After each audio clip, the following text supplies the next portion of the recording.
Preview.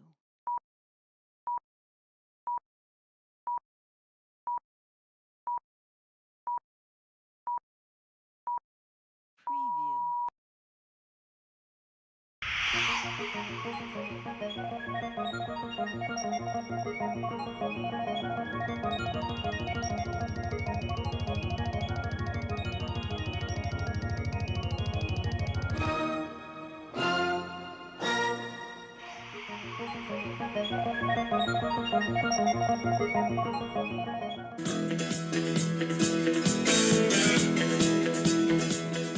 Il-lejla tajba ħbibtej, fimni tajba b'mir żgur, u forsi anke l-espressjoni ta' wiċċu tidher. Il-tim favorit tiegħi Juventus tilef home kontra Udinese bl-iskur ta' 1-0. Il-fantasmi ta' l-isem Lautaro tfaċċaw il-lejla, askurja Lautaro ġannetti l-Arġentin tal-Udinese. Logħba pessima minna ta' Juventus illi minn wara id-draw home mal-Empoli ta' 15 ilu prattikament kien id-daqqa psikoloġika li qed jikkundanna lil Juventus f'din il-fażi miżerabbli, f'frar miżerabbli, jiena ġejt illu ma xtilfu mal-Udinese minn dejjem emment li l-Juventus mhumiex la tal-ewwel u laqqas huma tat-tieni post. U lejla hija konferma li rridu niġġieldu sal-aħħar biex insalvaw ir-raba' post għax Juventus baqalhom ammont konsiderevoli ta' logħob diffiċilissimu away. U ma nsemmix biss mat-timijiet il-kbar u anke timijiet bħal huma Bologna u daqstant hija logħba li twerwinni l-logħba mal-Verona, jiena Verona huwa tim illi 24 sen ilu l-logħba li nisma' Verona 24 sen ilu illi kien tilef mal-Verona mhux fil-pixxina tal-kuri ta' Perugia, jiena għalija hemm intilef, imma ħa niġi għal din il-logħba li għalija personali apparti li hija game over ma kienx hemm dubju, ġifieri jiena laqas kien hemm bżonn tintlab il-logħba mill-Inter, issa game over definittiva għall-kampjonat. Jekk mhux il-logħba li ġejja ta' wara l-Milan ħabżuna. Tim il-Milan aħjar minna. U l-Milan dejjem minn forma brillanti. Avonja l-Milan il-bieraħ ma kienx ħaqhom jirbħu laqqas.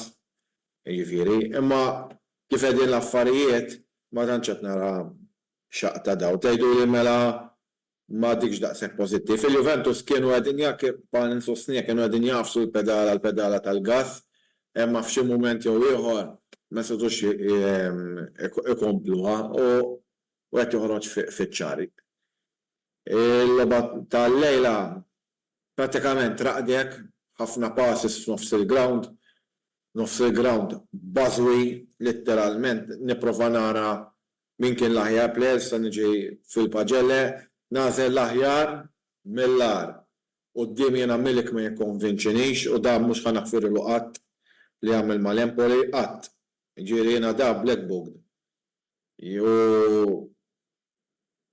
U mbagħad Allegri għax-xaqa u ma nafx għalfejn, għax din ma nafx għalfejn, jibqa' jinsisti li jilgħab il-Alexandro.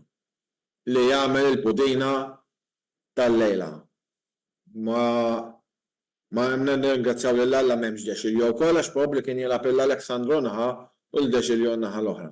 U jiġri jasal is-sajf forsi nies bħal Dexilio, Alexandro u nittama li tiġi offerta għal Milik idabru rashom lil hemm.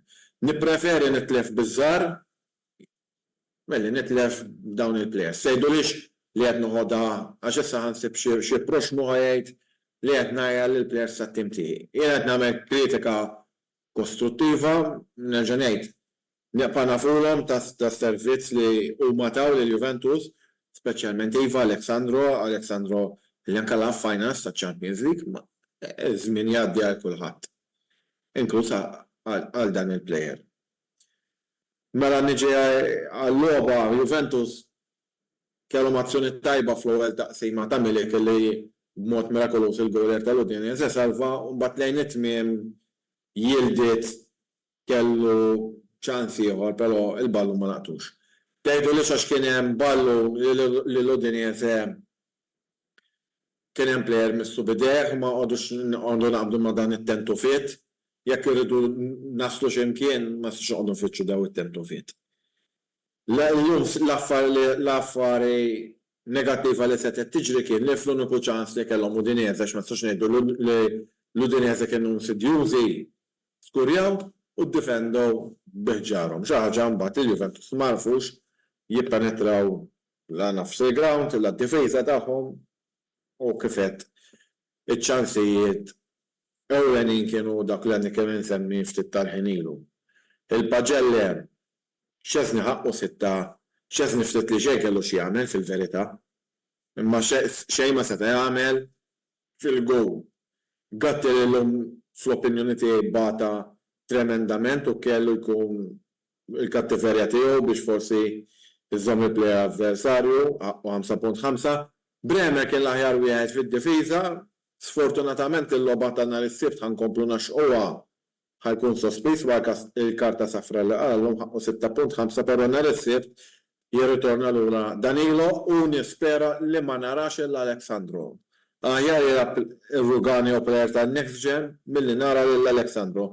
Lillum mhux ħantih iktar minn żewġ punti. Għax jiena sa fejna fjena futbol qatt ma tallimtu, ma nsegwih inni l-aħħar 32 sena nsegwih. M'għandek qatt ġol kaxxa żgħira tniżżel il-ballun lill-avversarji tiegħek kif għamel. Wea der konfus waħda jwan f'nofs il-ground ħaqqu 5 sostitwit min jildiz li fl-opinjoni tiegħi il-bidla saret tard li prova jirranġana għal-manuvra, mbagħad kif qed tilef dak iċ-ċans. McKennie kien l-aħjar Fostlar 5.5 naħseb waħda mill-logħbiet tiegħu ma' xorta imqabbel ma' sħabu wieħed mill-aħjar. Locatelli llum ma nafx fejn kien jekk kienx fil-ground jew jekk kellha kien xi qed f'xi vettura spazjali tilha l fuq lejn il-qamar għażbal ġo żball xejn. Ħaqqu 4.5 bad ovvjament nofs il-ground kif iddajjef. Nikollu Sikavilla fil-ftit ħin li jagħmel fil-ground ukoll kien aħjar minnu, ħaqqu 6, però Nikollu Sikavilla ta' min jgħid ma kellux pressure fuqu, fis-sens dan mhux Locatelli, imma l-ftit ħin li lab fl-opinjoni tiegħi lab aħjar, ma sfortunatament ukoll Nikollu Sikavilla għala karta safra. Rabiot plejer li kien illum li kien il-kapten illum kien plejer tal-waqtiet 5.5. Cambiaso Nazzardaniet kien l-aħjar plejer fl-ewwel taqsima. Isu plejer jiġri fid-deżert, fil-baħħ, imma għax ovvjament nofs il-ground kien baħħ. Mal-ħin mbagħad beda jibbatti wkoll u ġie sostitwit miż-żagħżugħ ċerri tal-Under 23 Next Gen. Milik skurja gow li kienu mhux kien offside li l-ballun kien mal-barra ma I'm sorry issa jien qed niraħ l-enti negattiva imma xejn 5.5. Chiesa armi Milik 5 ħafna dribbling, ħafna nippruvaw kemm nafuha bil-Malti u ma naslu mkien sostitwit minnu l-Ġurien li l-link mhux ħantih vot. Għalhekk mhux ħantih iktar minn 3, ir-raġunijiet semmejthom, parti li game over għalli kien għalija tista' tgħid game over għat-tieni post, noqogħdu nikkontentaw bl-qalb ir-raba' post jiena dejjem ittamajt li mqar niġu t-tielet, jew ħaq it-tieni post niġġielduh. Kif qegħdin ma ħajaqbżuna wkoll il-Milan. M'hemmx dubju, it's a matter of when, not of if. Din l-istorja fl-ebda ħin u punt tal-kampjonat l-Inter kien dubju jew le jirbux il-lig kienet jaxxu ta' meta se jibdew jiġru bih, minn is-salem se jiġru bih. Jekk ma jibdux jarmu l-lok huma u l-Milan jersqu lejhom, ma statika dik problema tagħhom. Biżżejjed għandna tagħna, jiġifieri. Jien prattikament m'għandix xi nżid, naħseb li kelli naqla minn ġolison lajtulhom. Nispera li nhar is-sibt ma nerġax nara xi tip ta' prestazzjoni bħal tal-lum naħseb il-logħba hija ferm iktar diffiċli ġol Bentegodi. Sa dan it-tant il-lejl it-tepel kulħadd. Da parti tiegħi xorta neqpa' nsostni li l-partitarji tal-Juventus għandhom jibqgħu wara t-tim fit-tajjeb u fil-ħażin. Sfortunatament jiena nemmen li jew Malta il-Juventus u l-Manchester United l-iktar ġixtimijiet li għandhom supporters fażulli huma tal-isem, meta jkun fil-bnazzi kulħadd jifhem fil-ballun, meta jkun fil-maltemp kulħadd jaħrab u jaqbes minn fuq id-dajsa. Jiena ntemmaw, ħalli ma nkomplix nżid u naqla polemiċi. Inħalli fidej Karim, ħabib tiegħi u kollega ta' Chelsea u dan wara r-reklami. Saħħiet bib.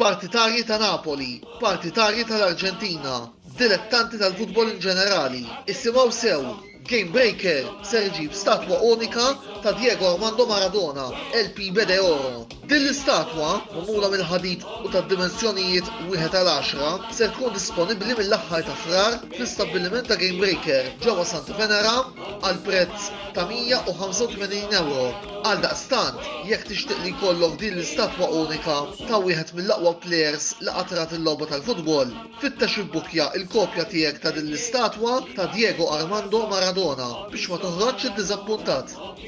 Game Breaker, l-aqwa logħob tal-PlayStation, Xbox u Switch.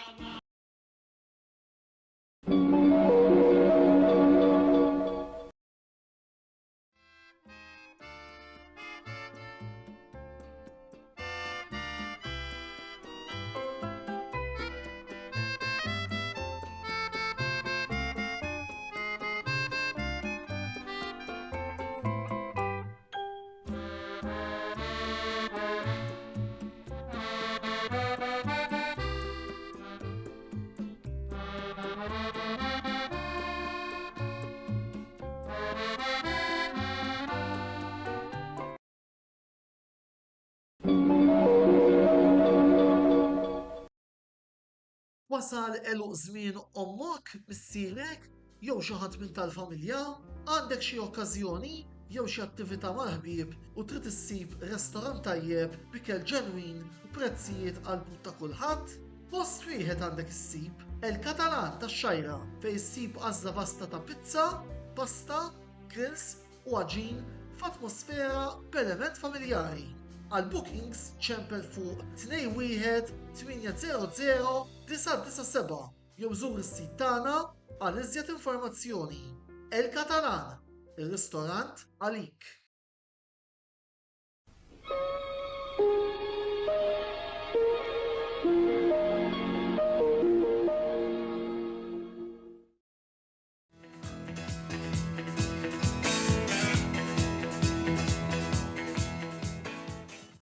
L-tajb per kulħadd, Chelsea 3 Crystal Palace 1. Mhux billi qed nitħaqa għax waqt il-logħba ma tantx sħaqt. Għax jiena ħankun onest, stennejt rebħa konvinċenti se tgħidu li tita' wieħed imma kull mirra l-logħba jaf kemm batejna u kemm kienet jibsa il-logħba. Però se nitkellmu fuqha aktar tard. Mela, bħala formation ħareġ bl-istess tim. Però d-differenza li flok beda l-Badaxil, beda l-Diego Silva ovvjament Badaxil weġġa. U bil-tim għat-tim ġifieri għax qed never change when a team, dik dejjem ngħidha jien. Il-Crystal Palace kellhom ħafna neqsin bħal Olize, Gej, ġifieri kellhom ħafna players neqsin. Ġifieri qed alla ħares ma nkunhomx il-dawin. Nistennejt titgħab xejra bħal konvinċenti. Speċjalment wara minna fil-moral li kellhom il-players ta' Chelsea wara l-logħba tal-Aston Villa. Insomma, bdejna l-logħba u mill-logħba bdiet ċejki. L-ewwel ħaġa l-Palace intefa' 11 wara l-ballu, ġifieri meta nara tim kontrina intefa' 11 wara l-ballu ngħid sawwa għamilna. Pero qed ħalli ma nkunx negattiv, qed ejja nistennew il-logħba ħallu kif ħad isvolġi. U kien jidher li balla possess ta' ballun pero ma stajniex nippenetraw b'xejn. U l-logħba baqgħet għaddejja hekk nikreaw, mhux nikreaw, nżommu m'ridx nikreaw għax qasajna xut fl-ewwel ħaf, però nbidlu nkollu ndawru l-ballun u hekk u ma stajna naslu mkien. U anke konna ħafna slopi bħal Madueke hemm minnhom Chilwell hemm ħafna insomma anke l-midfielders bħal Caicedo, Enzo Gallagher kienu ħafna slopi fl-ewwel ħaf, speċjalment ballun sajhom. U mbagħad qisu xi jekk mhux se żball 25 minutes, jekk mhux se żball xi ħaġa jew 30 minutes. Kellna ballun f'saqajna Madueke u ma nafx liema raġuni. Dallura sallab il-Caicedo, jien għalija ġie fawljat darbtej Caicedo, ma nafx kif il-VAR ma raħħix, naħseb kieku raħħa kienet fawl. U għamel ġmien ta' gowl ġevers il-lema. Ta' Crystal Palace u xi ndaħal gowl daqshekk żgura x'għedt. Daqsa neftħuhom il-logħba kienet xejn b'xejn, aħseb wara wara b'xejn. U qed naraw issa r-reazzjoni tat-tim kif ħajkun. Mhu l-istess xejn. Tajna xogħol qabel halftime ta' Conor Gallagher, però xejn minn dan. U tintemm l-ewwel ħaf. Se ngħid li aħna ra l-inkuku fit-tieni ħaf u hekk ġara, però jien ma kontx naqla lil Madueke. Tgħidu lil min kont taqla, però ma kontx naħseb naqla Madueke. Però mbagħad tittifhem ukoll li bdew jaqbduna ħafna kontra-attakk il-Palace, allura ma stax jisek taqla xagħat mill-midfield. Kif qed nibdew t-tieni ħaf, l-onis kien hemm delay għax ir-referi ma nafx kellu jew tal-VAR jew x'kienet damet biex t-tieni ħaf xi 7 minuti. Insomma ma bdiet u xkien mill-ewwel. Frostab Gusto huwa fullback li jogħġobni ħafna jien, naħseb li jkun hemmx inħossu iktar il-Reece James. U finix tajba Gallagher daħal tajjeb kif dejjem ngħid hemmhekk postu mhux quddiem id-diviża number 10. Forsi ħebda jinkludina iktar il-goals. U mbagħad qed tisma' skajja mill-ewwel l-aqwa reazzjoni li tista' tagħmel għaliex fit-tieni ħaf skajja mill-ewwel. Però mbagħad l-istess konna aħjar tagħmel l-ewwel ħaf, però mhux biżżejjed. Bejn nippruvaw mhux biżżejjed. U anke l-Palace kellhom ġi ċansi wkoll fit-tieni ħaf, però naħseb l-aħjar tim kien fit-tieni ħaf aħna. U mbagħad daħal Sterling, daħal Colwill flok Thiago Silva għax Thiago Silva weġġa'. U mbagħad inqala Malo Gusto għax ħass ħaġa fil-hamstring għamilhom hekk biex billuh. Però baqa' jiġri normali sakemm ħareġ ġifri ma nafx jew forsi jaf il-ġismu biżżejjed li jisma' jaf sa fejn għandu jasal, allura jilha kien neqqala u daħal is-soltu Alfie Christie għax dejjem ingerfex ismu. U daħal Sterling flok Nicholas Jackson.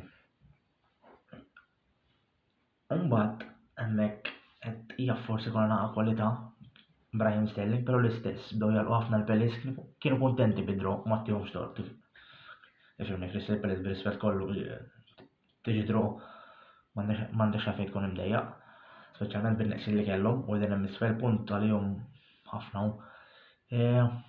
Mbagħad eżatt fi-90 minutes naqbduhom kontra-attakk Palmer jagħti cross tajjeb u Gallagher first time finish 90 minutes u hemmhekk qed tejjer baħnija tuħan. Mbagħad li tisnaqbduhom kontra-attakk xi ġiex minuti wara, Palmer trubol tajjeb lil-Enzo u għad-difensur u finish tajba 3-1. Ovvjament 3 punti jgħoddu, però kedda kbira ta' Crystal Palace, ma stennex li tkun kedda hekk. Li kieku kellhom il-full team meħax għandhom il-kwalità, imma bis-second team tista' tgħid kważi tagħhom tagħmlu kedda. Però fl-aħħar mill-aħħar jgħoddu 3 punti. Mela, fuq il-coach illum hemm xi tgħid għax kif stennejtu ħareġ. Mela fuq il-players, il-keeper ma kellux xogħol fil-gowl, għax gowl tajjeb kien u ġab save tajjeb fit-tieni ħaf. Gusto naħseb flimkien ma' Palmer l-aqwa ġiex il-players li kellna. Disasi sew illum, Thiago Silva ma kienx ħażin. Bdew jittargetjaw lilu ħabba l-pace, is-soltu, però kien tajjeb. Chilwell mhux ħażin, issa Enzo Caicedo u Gallagher. għalija kienet logħba rajt jgħidu l-iskurja tnejn Gallagher u anke Enzo, però naħseb Caicedo kien l wieħed. Enzo jipprova jkreja per ma kienx jibgħu laqqas Gallagher, għara fil-iskurja tnejn ma kienx jibgħu laqqas. Kellhom lob ħafna ħjar. Palmer l-ewwel ħaf kien ma kienx tajjeb għax ma kienx postu, però ma tibtina ħafx elef mal-linja kien ħafna ħjar. U ma żewġ assist fil-fatt. Jackson logħba kwieta, ma għamilx speċjali. Madu kien naqqas lobi jisilu għol jgħidur tija viena. Ma nistax nifhem xi prova jagħmel hemmhekk salla bil-Caicedo, hemmhekk qaqbadu klerjaħ jew qassam il-keeper. U Sappiti u Sterling it-tieni gowl kellu r-rwol tajjeb dar evitax għal ta' trubol tajjeb lil Palmer. Alfie Gilchrist daħal fidi fimni mhux tik daħal xi 84-85. Nkuku xejn ma rajtu jagħmel, però ma nistax nifhem għalfejn ma jfittxux ħafna sħabu. Sew għadu effettivament nifhmu ukoll li da statejt għamel pre-season però mbagħad daqs la paxa l-lobit mal-klabb, ġifieri forsi jkun hemm dak l-understanding bejniethom ukoll. U Colwell daħal tajjeb. Ovvjament għadu ġej minn injury però ma stennejtx affarijiet ballaqas.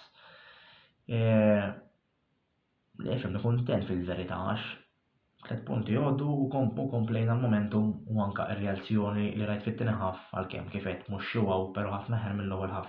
Ġifieri għall-inqas dik taffettwa. Issa għandna test inkredibbli nhar is-Sibt kif qed jinġoleti ħadd ma nixtieqx immorru ma ħajkonna mmorrux is-Sibt mal-Manchester City away.